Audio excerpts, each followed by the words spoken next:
Pessoal, tudo bem? Sou Márcio Antunes, consultor aqui na Império Com. A dica gramatical de hoje é bem interessante. Falaremos a respeito do presente perfeito, juntamente utilizando voz passiva. E observaremos o efeito da estrutura fazendo um comparativo com a língua portuguesa.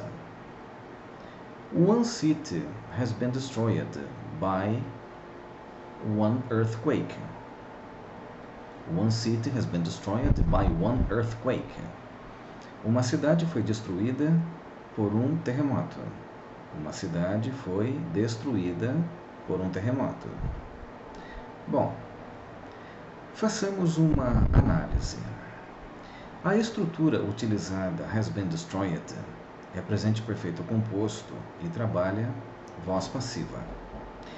Porque, ao compararmos com a língua portuguesa, podemos traduzir, ao invés de foi destruída, podemos traduzir como tem sido destruída.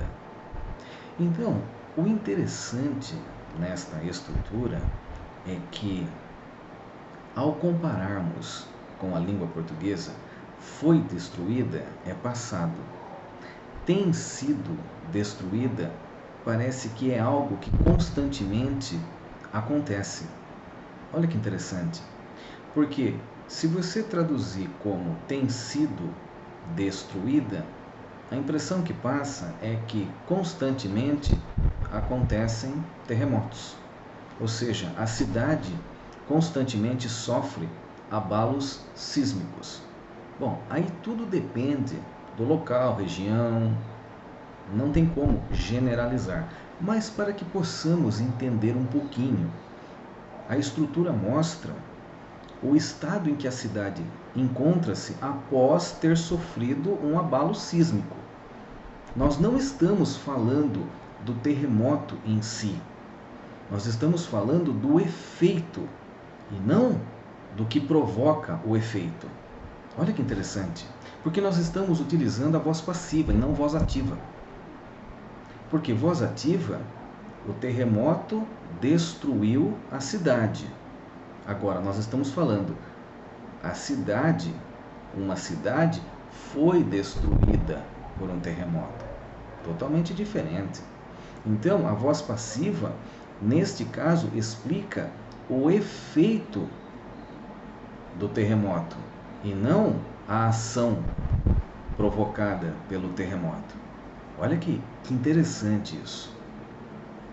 Porque quando trabalhamos esta estrutura em inglês, o americano entende que nós estamos falando da condição, do estado em que a cidade se encontra e não do fato de que terremotos acontecem de forma constante. Ele não vai entender assim, nossa, todo dia a cidade sofre um abalo sísmico. Não, não é isso que o americano entende ou que o nativo da língua inglesa entende. Ele entende que a cidade agora encontra-se destruída. Ela encontra-se em estado de destruição. Olha aqui, que interessante esse comparativo com a língua portuguesa. Portanto, a estrutura one city has been destroyed by one earthquake. O americano ou o nativo da língua inglesa entende que a cidade encontra-se em estado de destruição. O terremoto já foi. Agora nós estamos falando da consequência deixada pelo terremoto. Esta linha de raciocínio é fantástica.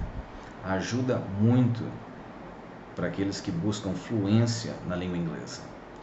Por quê? Fluência adquire-se com a prática, mas para que possamos adquirir fluência, precisamos entender como funciona a mecânica mais a linha de raciocínio e depois praticar. Uma dica legal que eu dou é que você pratique escrita e fala, tá? E principalmente pratique listening para que você possa discernir o som da palavra. tá? É uma dica legal que eu dou. A Imperiocom, ela oferece uma consultoria para que você possa praticar escrita, a fala e principalmente o listening também, para que você possa aumentar a sua fluência na língua inglesa, mas sempre fazendo esse comparativo com a língua portuguesa para que você possa ser entendido, né, pelo nativo que fala inglês, utilizando a estrutura correta, se fazendo entender, se fazendo entendido através da estrutura. É muito legal. Nos próximos vídeos, eu quero estar exemplificando cada vez mais para que possamos aumentar o nosso domínio, tanto da língua inglesa quanto da língua portuguesa. Eu sou Márcio Antunes, consultor aqui na Imperiocom. Até o próximo vídeo.